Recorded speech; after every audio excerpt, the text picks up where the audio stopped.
Boa noite, galera. Nil Andrade, o arquiteto que faz, mais uma vez com vocês aqui, para nós termos um bate-papo e falarmos de construção em EPS. Essa nova modalidade de construção que está revolucionando o Brasil, a construção que já é conhecida no mundo há 30, 40 anos, mas aqui no Brasil ela vem sendo ela vem sendo difundida no Brasil há 30 anos, ela tem 70 anos que foi criada lá na Áustria, Itália, existe um pouco de controvérsia nessas informações, de onde se iniciou a construir com EPS. E aqui no Brasil ela vem desde a década de 80 sendo construída. Existem poucas casas no Brasil ainda, porque as pessoas não confiam exatamente por conta da nomenclatura de casa de isopor. Eu já falei na live anterior, e nós vamos ver várias situações sobre a live anterior. Tá? Eu vou só aguardar a galera chegando aí. Tô vendo que a Putini, S. Puccini já entrou. A Adriele Souza também, um abraço para vocês. Renata de Souza também já entrou. Alexandre Cabral, meu cliente aí, a Renata, um abraço para vocês. Então, mais uma live esclarecedora aí sobre esse sistema que está revolucionando o Brasil. Poucas pessoas ainda conhecem, menos pessoas ainda constroem com esse sistema. Mas o EPS hoje já é um sistema utilizado nas estradas, é um sistema utilizado para fazer radier, e hoje nós vamos falar muito sobre o radier, tá? Tem muita informação bacana sobre a execução dessa estrutura que não é nada convencional, e ao brasileiro ela parece ser mais cara, quando na verdade o radier é uma construção muito mais barata e acessível do que a viga baldrame, do que fazer sapatas. Vocês vão ver durante o passar nessa live que é muito mais barato construir com radier. Agora, é óbvio, conforme as normas brasileiras, as normas técnicas, nem sempre é possível fazer uma construção com o radier. Né? Ele é geralmente indicado quando a construção é em local de baixa compactação, tipo areias, areia fofa, regiões pantanosas, argilas com pouca compactação. Esses são os locais mais indicados para construção com radier. Né? Mas existem as exceções em que você pode construir radier, e é indicado também para obras leves. Aliás, existem algumas literaturas que falam sobre o radier é ideal para obras leves, para construções leves. Isto não é uma verdade. O radier é uma fundação rasa de alta resistência. Existem edifícios em Nova York com 93 andares, com 93 andares não, com 60 andares, com 50 andares, que são feitas com radier estaqueado. As estacas são para suportar o peso, e tudo depende, obviamente, de um cálculo. Toda construção, e nós não temos essa cultura no Brasil, infelizmente, deveria vir acompanhada de um arquiteto pendurando, né, na construção, um arquiteto, um engenheiro, um calculista e, por fim, dar entrada na prefeitura. Mas, infelizmente, essa não é a nossa realidade.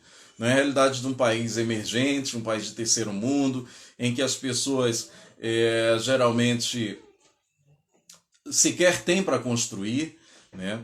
E mesmo que tenha, é difícil, com os materiais subindo de preço todo dia. Eu lembro aqui, só para pontear algumas coisas, enquanto as pessoas chegam para a nossa live, eu lembro que um saco de cimento aqui na cidade do Rio de Janeiro, Niterói, Maricá, estava custando R$ 16 no dia 18 de março. hoje você não consegue comprar um saco de cimento por menos de R$ 25. Então, se aproveitaram muito, os fabricantes se aproveitaram muito da pandemia, e a pandemia, as pessoas estão muito em casa, então elas enxergam as reformas que tem que fazer, a pintura que tem que ser feita. Um beijo, dona Ana Maria, minha mãe, está aqui dando boa noite, saudade, minha mãe, um enorme beijo para a senhora, mas vamos ao trabalho. Então, agora que tem uma galera boa aí nos ouvindo, vamos começar o que interessa, que é falar das patologias inerentes ou que podem acontecer numa construção em EPS. Tá bom? Na última live, eu ainda não consegui salvar a live, porque ela precisava fazer alguns cortes, e eu não consegui editar e compactar esse vídeo.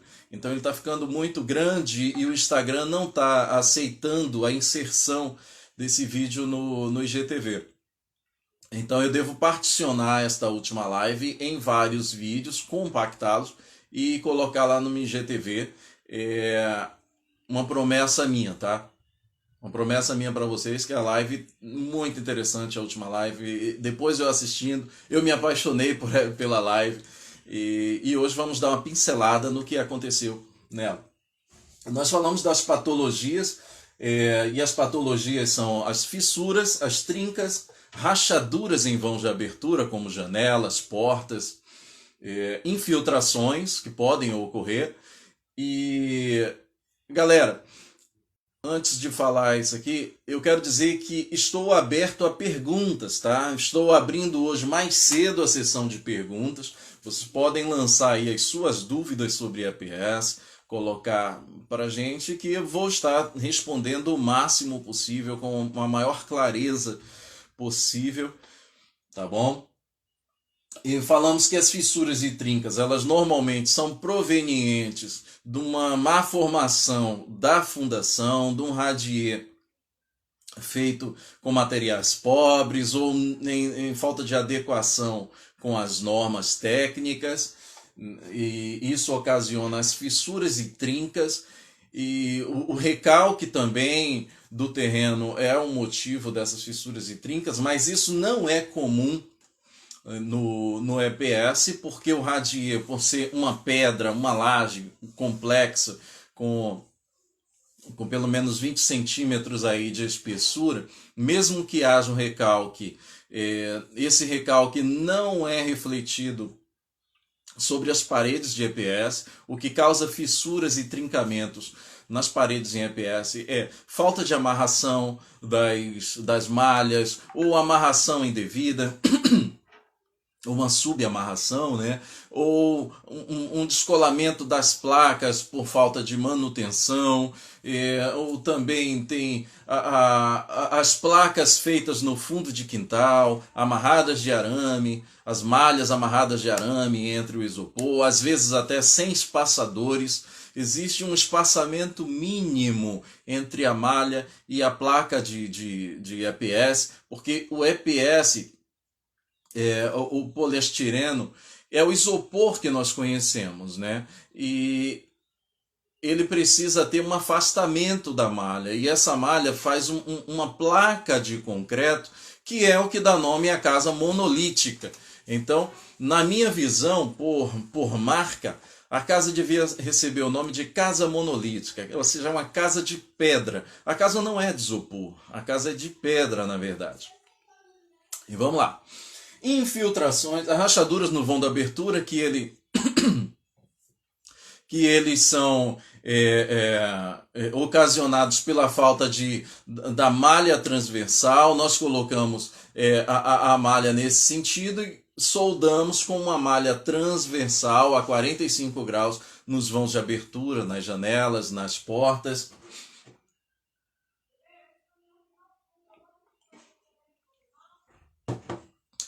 Nas janelas e nas portas, fazemos um reforço estrutural com estas malhas, amarramos devidamente, bastante apertados. É para isso que serve o arame na construção civil, para dar rigidez ao aço, tá? e isso pode causar fissuras nesses vãos de abertura. Então, essa é a solução para não haverem rachaduras nos vãos de abertura. Infiltrações. As infiltrações no radier, sobre o radier devem ir manta asfáltica na região em que vão ser as paredes, para que a umidade do concreto não seja repassado para essas paredes, porque apesar do isopor não ser condutor de umidade, apesar do isopor, não ser condutor de umidade, a areia e o cimento são. Então, se essa umidade chega nessas placas de concreto, elas vão causar aquela inconveniência que nós estamos muito acostumados em casas de alvenaria. Só que tem um diferencial. Na casa de alvenaria, quando ela recebe essa umidade, o tijolo cerâmico, ele reforça essa umidade porque ele guarda essa umidade. E quando ele guarda essa umidade, ele começa a expulsar para o canal mais fácil. Como é com a elétrica, né? Nós sabemos que a elétrica ela vai pelo condutor mais fácil, por isso nós utilizamos condutores com várias bitolas. A água também vai pela condução mais fácil. E exatamente na infiltração, a água procura a condução mais fácil. E exatamente essa facilidade do tijolo cerâmico. Então no EPS, essas infiltrações, além de não serem comuns, se for colocadas mantas asfálticas antes da preparação do sobreposicionamento das paredes em EPS, ok? Falamos também de flambagem. A flambagem, o termo não é ideal. Ou David, né? Vai ficar salvo assim. A última eu prometi salvar, mas aconteceu um problema que eu tive que editar algumas coisas na última live. Eu já havia falado aqui com o pessoal. E eu não consegui compactar o vídeo, ele ficou muito pesado. O Instagram não está aceitando que eu coloque de novo essa última live no Instagram. Mas essa eu vou tentar não precisar editar essa live, tá bom? E vou deixar salvo assim. Boa noite a quem está chegando, Carlos Berlim, Graciele Aguiar. Graciele está construindo uma casa lá em Minas, casa não, são algumas kitnets em Minas, sua obra está muito bonita, Graciele, está sendo muito bem acompanhada, estou vendo lá e eu estou acompanhando também a sua obra, tá? Então a flambagem, esse não é o nome ideal, porque flambagem, a gente cita como flambagem o movimento das vigas no sentido vertical. Então a viga é horizontal e ela faz, deixa eu pegar um papel aqui para exemplificar o que acontece com as vigas e que nós chamamos de flambagem.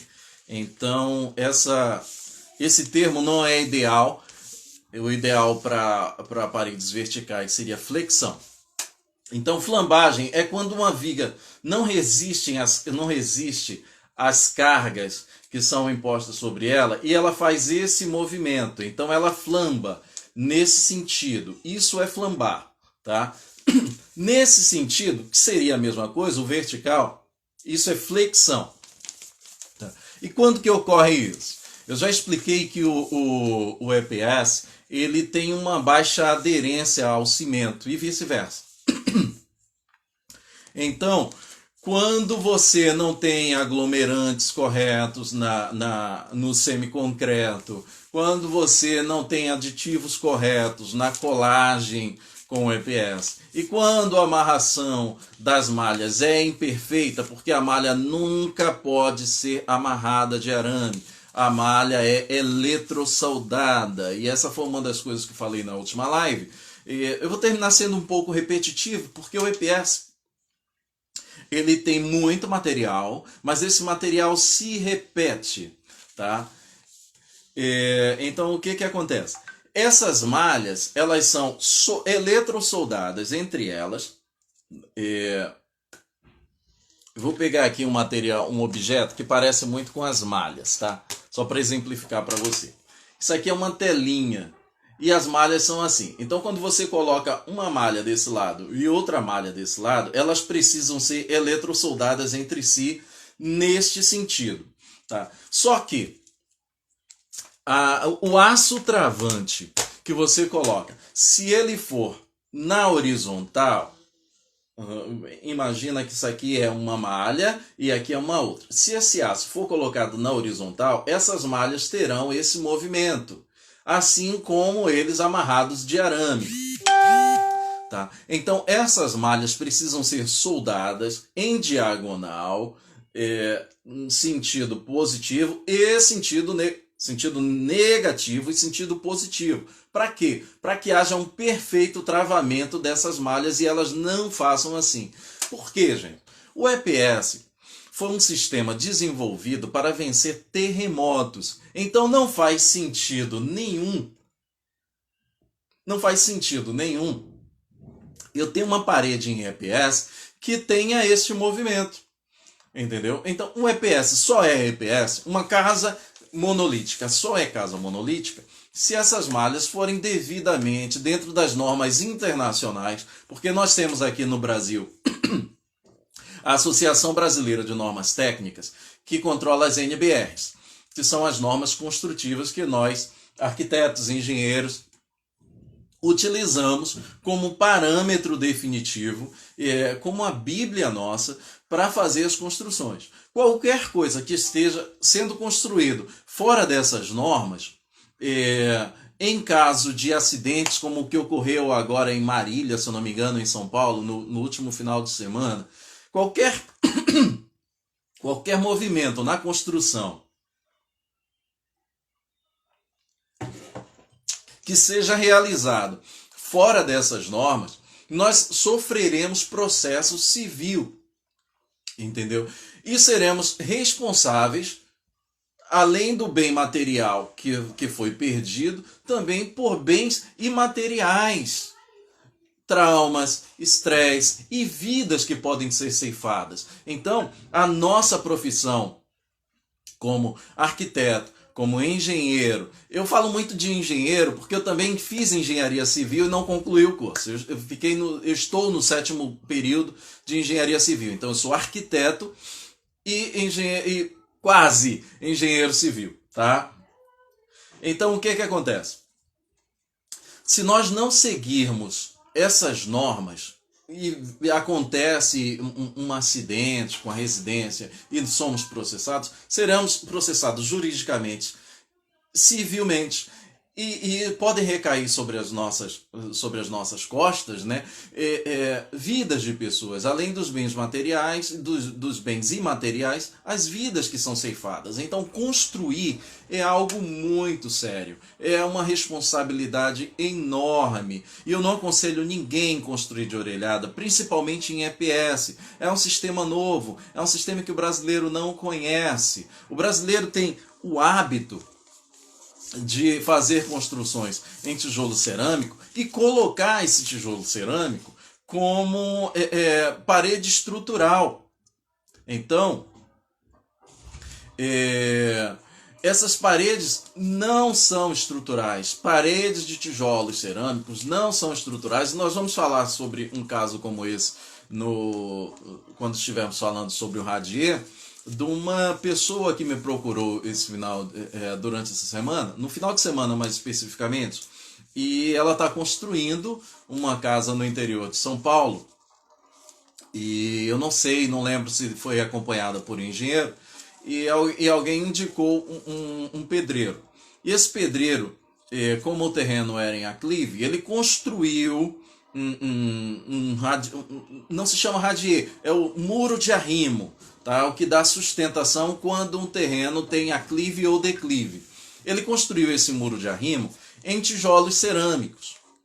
E aquilo me incomodou muito, e eu falei no grupo, e falei com ela também, e com o esposo dela, no privado, algumas coisas que poderiam ser, algumas atitudes que poderiam ser tomadas para consertar aquele problema. Por quê? Porque quando ela vier com o radier, que é uma estrutura extremamente pesada, imagina que você tem uma laje com 20 metros cúbicos, 24 metros cúbicos.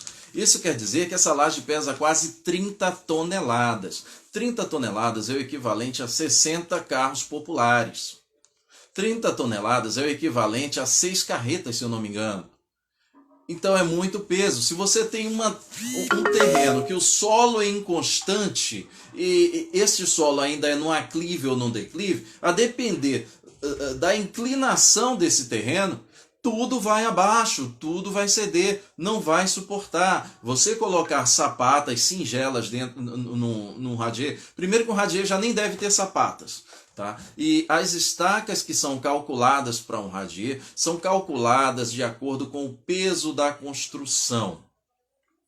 Então, vamos seguir que só nessa lembrança já estamos largando bastante assunto, né? Então estávamos falando de flambagem. A flambagem acontece quando a eletrosoldagem desses painéis, dessas malhas, é imperfeita, e aí o concreto não tem perfeita aderência ao isopor, ele pode abrir e isso causa flambagem. Se ele abrir, minha casa vai cair, Nil, não tem jeito. Não é assim. Essas malhas podem ser de novo eletrosoldadas. Um profissional capacitado que venha estudar EPS, aliás, é uma deficiência no nosso país ainda, profissionais capacitados e qualificados a trabalhar com EPS.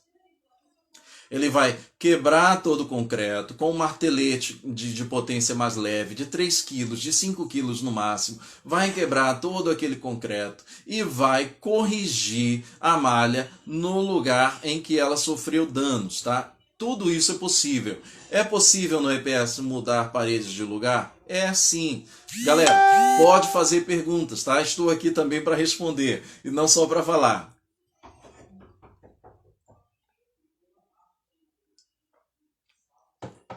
Infelizmente, eu não posso liberar a participação ao vivo, porque isso pode virar um bate-papo único entre duas pessoas e nós fugimos da intenção real da live. Então, quem quiser lançar a pergunta, pode lançar a pergunta aí no feed, tá bom?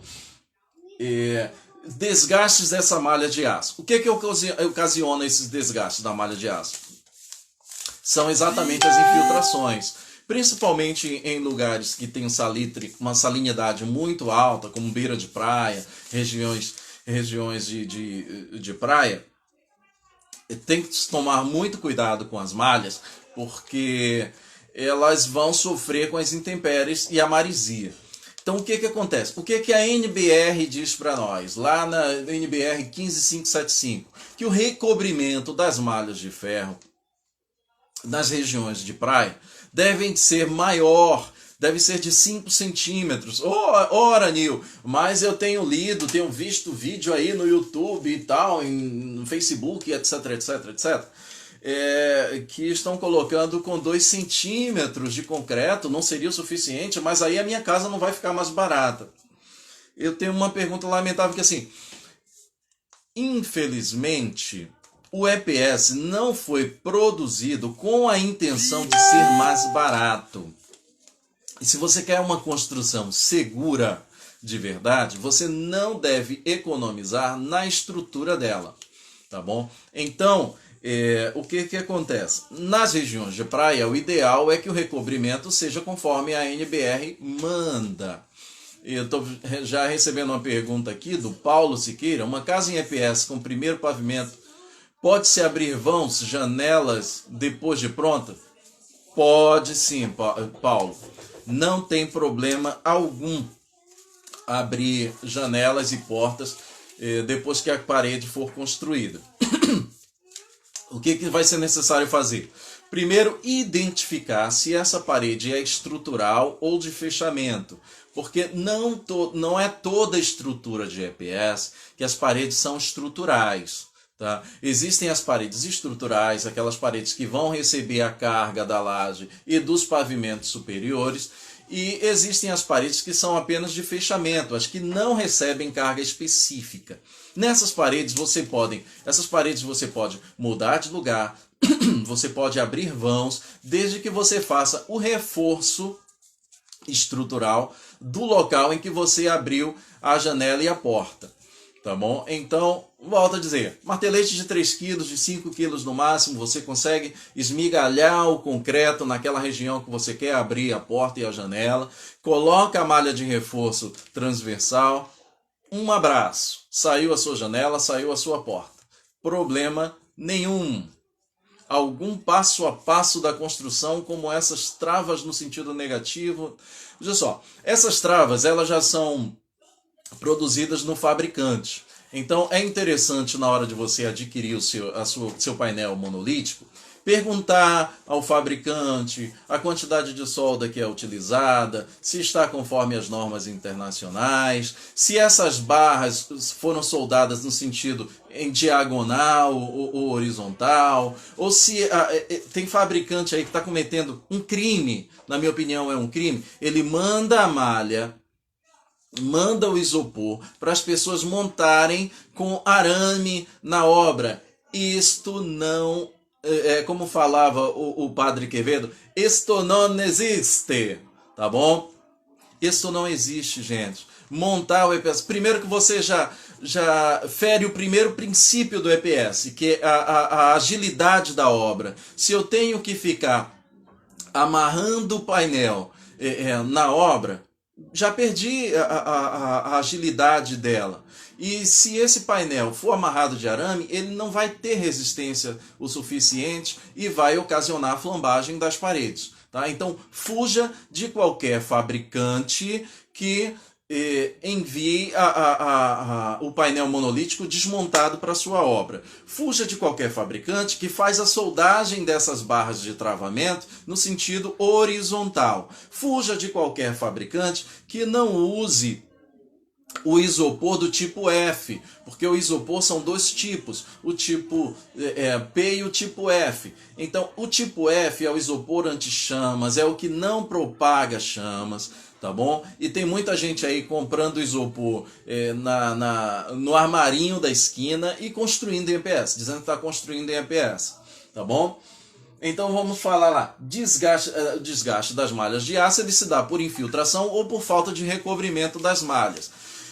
Eu tomo um cuidado específico nas minhas obras, que é passar um antioxidante nessas malhas. Existem vários antioxidantes no mercado, isso encarece um pouco a obra? Encarece um pouco a obra, mas na questão manutenção e durabilidade dessa obra, você tem assim um benefício muito absurdo mesmo, porque se aquela malha iria durar 7 anos para oxidar, assim, numa suposição de intempérie agressiva, ela vai durar 10 anos, ela vai durar 12 anos, porque ela recebeu uma preparação, além dela ser galvanizada, ela recebeu a preparação de um antioxidante para fazer sobre a malha, tá bom? Oi, Priscila Carvalho, se eu construo em Nova Friburgo. Eu costumo dizer que eu construo no Brasil inteiro, tá? O que acontece? Se eu não puder levar a minha equipe, e ela é bastante reduzida por tempo de treinamento e etc., então eu não estou assumindo obra mais até dezembro. Estou com 3 casas neste momento sendo construídas no Rio de Janeiro em EPS, e uma 4ª casa já está também sendo encaminhada para construção, inclusive da Renata, que está colocando aí em Teresópolis. Então construo sim, e se quiser esperar um pouco, depois de dezembro, a nossa agenda estará aberta para construção em EPS, ok? Então o que acontece? Eu tomo esse cuidado. Passar antioxidante nas malhas é um cuidado meu, específico. A maioria dos construtores não fazem isso, tá? Porque isso encarece um pouco a construção. Mas não é nada absurdo também. E aí chegamos na deformação do radier. Mas antes de falar em deformação do radier, eu preciso falar, inclusive tem uma obra também em Salvador, o Saad, ele costuma participar da nossa live, e também estamos já verificando a construção de casa em EPS em Salvador. Aproveito, visito a minha terrinha e a minha família, tá bom? Manutenção da malha após a oxidação. A manutenção da malha após a oxidação, ela é feita normalmente como na construção convencional. Os municípios eles têm por normas apenas para os prédios fazerem a autovistoria.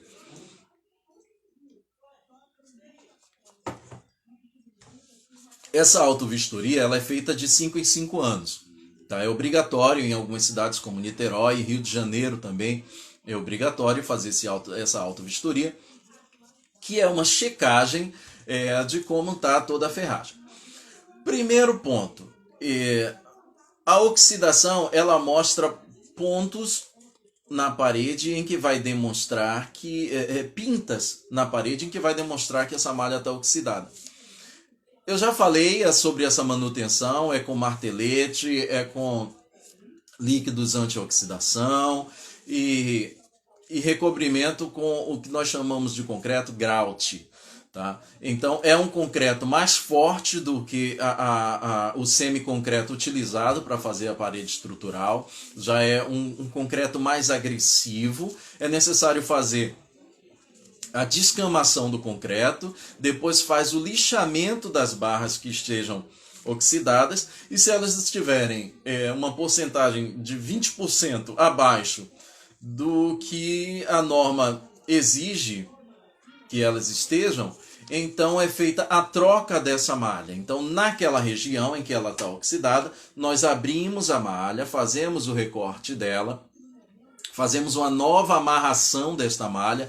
Neste caso, como é setorial e não sazonal, essa malha pode ser trocada e apenas amarrada de arame, ok? Com arame recozido, de preferência arame recozido galvanizado, para evitar uma nova oxidação. Aí passa de novo o antioxidante nessa malha e a parede está perfeita, limpa, rígida, como foi construída há 10, 15 anos atrás. Tá bom? Então o tratamento é específico e muito simples de ser feito. Então vamos lá. Deformação do radier. Impossível falar de deformação do radier sem falar nos devidos cuidados que devem ser tomados para a construção perfeita do radier. Então, o que eu tenho visto em construção de radier?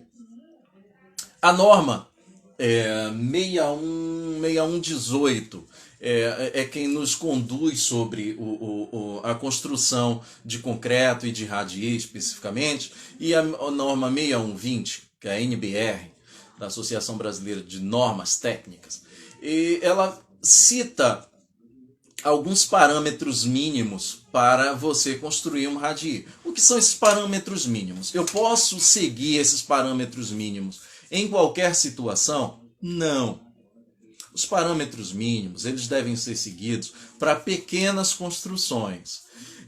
Quem vai determinar isso é o profissional que está acompanhando a sua obra, que vai fazer o cálculo de incidência de cargas sobre ela e vai definir a espessura do seu radier. Porque, diferentemente das vigas baldrames e das sapatas,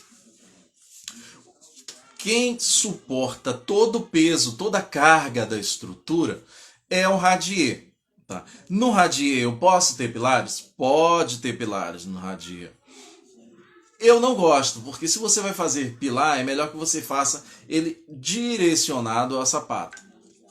Então, construções com radier, eu prefiro construir com tijolos, tijolo ecológico, que ele vai levar micropilares a cada 1 metro de distância. Eu prefiro construir em steel frame, eu prefiro construir porque é uma estrutura mais leve. Por que a estrutura mais leve? Quando você pesa muito a estrutura, e vou explicar por que eu não gosto de construir com tijolo cerâmico sobre o radier. O radier ele é feito para suportar cargas específicas. E quando você joga cargas muito pesadas sobre ele, ele vai tender a fletir se você não tiver uma amarração positiva e negativa perfeita desse radier. Então o que ocorre? Para vocês terem ideia, uma parede de 6 metros quadrados de EPS, isso é uma parede de 2 metros de largura por 3 metros de altura, em EPS, sem a incidência do cimento, né, da argamassa estrutural, ela pesa apenas de 6 a 9 quilos. Uma criança carrega isso. Bem, depois da argamassa lançada sobre essa parede, ela passa a pesar, em média,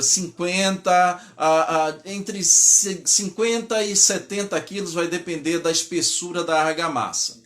Uma parede de tijolo tem, por metro quadrado, só de tijolo, são 16 tijolos, só de tijolo tem 35 a 40 quilos. Eu já estou com 1/3 do peso da parede, de uma parede de EPS, 6 metros quadrados de parede de EPS, eu tenho 1/3 dessa parede só de tijolo, sem argamassa, sem reboco. Tá bom? Então, é por isso que eu não gosto de construir numa fundação rasa com tijolo cerâmico. Então, é melhor utilizar o steel frame, é melhor utilizar placas cimentícias, é melhor utilizar outro tipo de construção que seja bem mais leve. Não que o radier não suporte, mas para evitar fissuras e tendências a flexões sobre o radier. Ora, Nil, mas 20 centímetros de concreto vai fissurar, vai acontecer flexão? Pode acontecer sim. Se você jogar carga acima daquilo que foi calculado, nenhuma construção. Você não pode ir para uma academia. Muitas pessoas que vão para Jogos Olímpicos, né, levantamento de peso, ali para você treinar, para levantar 200 quilos, 250 quilos de peso, você tem que estar preparando para levantar 400. Você tem que treinar com muito mais. Então o treino tem que ser muito mais pesado do que a prova. Entendeu? É por isso que o radier ele precisa suportar cargas pesadas, mas não vamos sobrecarregar as cargas dele. Então, é preciso fazer o cálculo estrutural dele para saber a carga que ele suporta e não sobrecarregar nenhuma estrutura. E isso quando eu estou falando do radier, estou falando também das vigas baldrames, das sapatas isoladas, e de todo outro tipo de muros de arrimo, de todo tipo de construção. Então vamos falar das patologias inerentes no radier e por que elas são causadas. Qual é a patologia que um radier pode sofrer? E aí, ele com certeza vai causar o rompimento da obra e o colapso estrutural, tá bom? Um radier mal executado, ele vai criar fissuras extremas acima do permitido por norma. Às vezes na execução do radier pode haver fissuras, a depender da cura do concreto. Se não teve água suficiente no tempo da cura, vão ocorrer fissuras. Essas fissuras são superficiais e são facilmente tratadas com reposição em grout, tá? Mas o que a norma nos diz que é o mínimo de um radier que deve ser para ser executado? Ele deve ter um FCK no mínimo de 20 megapascal. FCK de 20 megapascal é aquela forma de cimento que nós conhecemos muito bem, a forma de concreto, de 3x1, 3 porções de areia para uma porção de cimento para 3 porções de pedra. Tá? A depender da areia que você usar, você não vai nem poder usar 3 porções de pedra porque o concreto vai ficar muito magro. Então, esses são os cuidados que devemos tomar na construção. Vou fazer o radier e aí vou traçar o concreto aqui na obra. Muito cuidado com isso. O concreto girado na mão e não mecanicamente, ele costuma desagregar, ele costuma sofrer lixiviação. Lixiviação é quando você tem menos cimento do que deveria ter nesse corpo, e aí ele começa a desplacar. Isso se chama lixiviação, tá? E o que que ocorre com isso? Tendo um concreto muito magro, você vai ter pouca ou baixa resistência, aquela chamada aguada. Um radier ele deve ter 18 centímetros de espessura, no mínimo, tá? E nesses casos, especificamente, eles têm que ser recobertos por uma manta de PAD, que é aquela lona de plástico preto que nós conhecemos, que é vendido em qualquer casa de material de construção, e é muito barata. Isso aquela malha, ela é utilizada para que ela mantenha a umidade no radier enquanto o concreto sofre a cura. Porque o concreto, quanto mais tempo ele passa molhado, a sua cura é mais perfeita e ele enrijece com mais vigor e vai ter a capacidade de resistência que foi especificada pelo laboratório. Então, a minha principal recomendação para quem vai construir um radier, vou fazer um radier, eu não tenho dinheiro para contratar mão de obra, pelo menos o concreto, usa usinado, deve ser usinado. Você vai ter uma garantia, você vai ter um laudo, você sabe qual é a resistência daquele concreto. O que mais que a norma brasileira fala? Geralmente deve ser usado um aço CA60 ou GG50. No caso da Gerdau, ela dá uma nomenclatura para esse aço de GG50, e alguns outros fabricantes, a Celor, por exemplo, dá o CA60.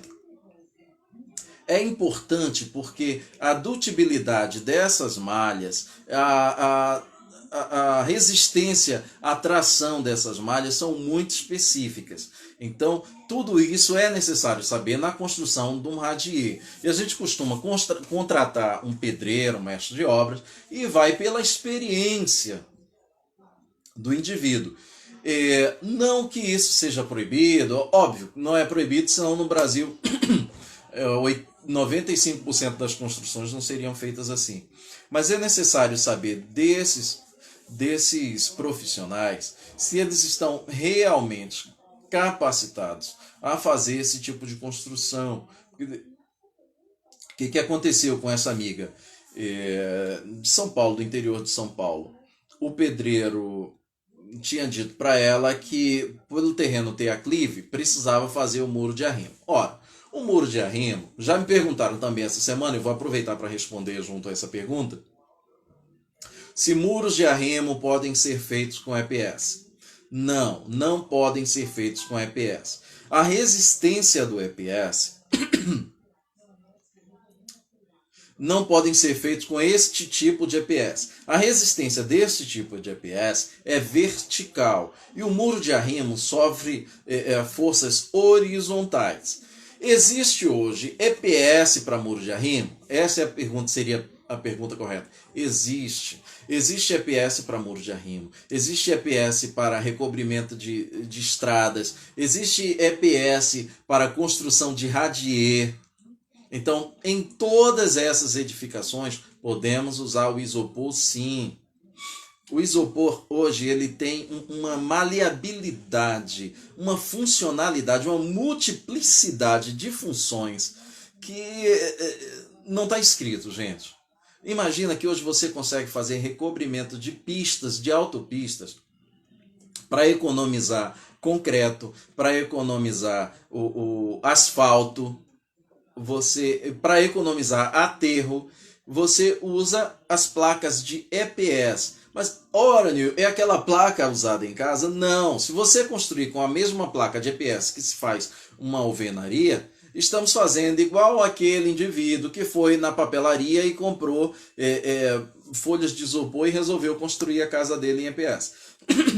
O EPS para a estrada é específico, ele tem uma densidade específica. O EPS para laje é específico, é o mais conhecido, o EPS para laje. O EPS para radier também é específico.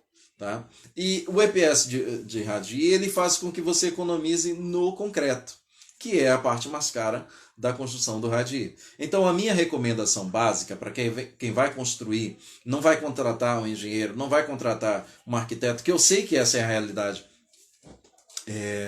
majoritária no nosso país, e que que faça, que contrate pelo menos o concreto usinado. Mas vamos lá, porque o tempo está correndo e nós ainda não falamos de radier. Eu não quero abrir uma terceira live para falar de patologias no EPS. Então, as recomendações principais para a construção do radier seriam utilizar os procedimentos necessários para a superfície da construção. Então, só voltando lá a São Paulo, então ele construiu um muro de arrimo em tijolo cerâmico, que não é estrutural, colocou algumas sapatas a 1,5 metro de profundidade, que também não é estrutural, tá? E não compactou o terreno. Então, a primeira coisa que eu percebi é, se o terreno for compactado, e deve ser compactado para que o radier funcione, o terreno deve ser compactado através de um compactador de 60 quilos, ele vai quebrar todo o tijolo cerâmico, gente. O tijolo cerâmico não tem resistência à umidade. Então aquele tijolo cerâmico, com o tempo, ele vai se romper lá por dentro da terra e o seu radier vai estar dançando. Então a solução apresentada para ela seria fazer um muro de arrimo de pedra ou em blocos de concreto, para que houvesse a resistência suficiente no perímetro do radier e que fosse feita a compactação através de um compactador mecânico, não compactador manual. Isso vai garantir a dutibilidade do terreno, do solo. Isso vai fazer com que o radier não sofra movimentações horizontais. Bem, o meu terreno é plano. Preciso fazer estaca? Não, não precisa. A menos que a sua construção seja muito pesada ou muito alta. E aí precisamos fazer estacas de equilíbrio e de ancoragem. Essas estacas vão servir como ancoragem, tá bom? Vale a pena colocar fibra na concretagem? Qual o tipo de concretagem? Do radier? Concretagem do radier não precisa levar fibra, porque você já vai fazer no radier. Vamos lá, o passo a passo do radier. No radier você faz a planificação do terreno. Depois da planificação do terreno e compactação do mesmo, você vai lançar sobre ele uma manta de pedra de pelo menos, a norma diz 5 centímetros. Tá? Mas eu costumo usar 10 centímetros para essa pedra. E se possível passar o compactador de novo sobre essa pedra, é ótimo. Fazendo isso, eu elimino o uso da manta PAD, porque a função dela, na verdade, da manta PAD, não é de fazer com que a umidade não suba para o concreto, é fazer com que a umidade se mantenha no concreto enquanto ele está no tempo de cura. Então, nesse passo a passo, você compactou o terreno, vai lançar a camada de pedra de 5 a 10 centímetros, é o suficiente. Essa compactação não precisa mais ser feita com um compactador mecânico, pode ser feito manual, mas se você está com um computador mecânico, usa logo ele para compactar também as pedras. Isso vai dar uma cama legal para o concreto quando vier. Logo em seguida, você vai colocar a malha de aço. Esta malha deve ser no mínimo de 15 por 15. Malha de 20 por 20 a gente só usa em muros de fechamento, não muros de contenção, tá? Muros de fechamento. Você lança a malha 15 por 15, depois da malha 15 por 15 lançada com espaçadores, obviamente, porque a malha não pode ficar encostada às pedras embaixo, ela tem que ter pelo menos 3 centímetros de recobrimento, e aí você pode usar bolachas, ou nós chamamos também de taliscas, que é para poder dar o afastamento dessas malhas. E sobre ela você vai colocar treliças. Essas treliças vão garantir a estanquidade do concreto e vai garantir também o afastamento da malha negativa para a malha positiva. E o que eu tenho visto e que causa a patologia e fissuração no radier é que muita gente lança as malhas diretamente na terra, no solo, e logo em seguida lançam o concreto. Ora, Se a malha está em contato com o solo e o solo produz e tem, no solo tem oxigênio e tem componentes oxidantes, aquela malha em 2 anos vai estar completamente oxidada e não serve mais para nada. Então você só tem uma pedra de concreto que não tem resistência à tração. Por quê? O concreto, ele é uma força imensa para compressão. Quando eu comprimo o concreto, ele vai criar uma resistência absurda. É como que eu pegasse essa caneca e espremesse. Eu vou ter que ter muita força para conseguir quebrar essa caneca. Assim acontece com o concreto. Mas, em contraponto, o concreto ele não tem resistência à tração. Mas o aço tem. Não dá para romper o aço. Então, se o aço ficou lá embaixo, no chão, e eu sofro agora, o terreno sofre um recalque. O que é o recalque? É uma movimentação vertical do terreno, que mesmo se não houver a compactação perfeita, vai acontecer esse recalque no terreno. E às vezes, mesmo fazendo, acontece, é normal, de 5 a 10 milímetros acontecer esse recalque. É o que muita gente chama aí de acomodação da estrutura. Tá?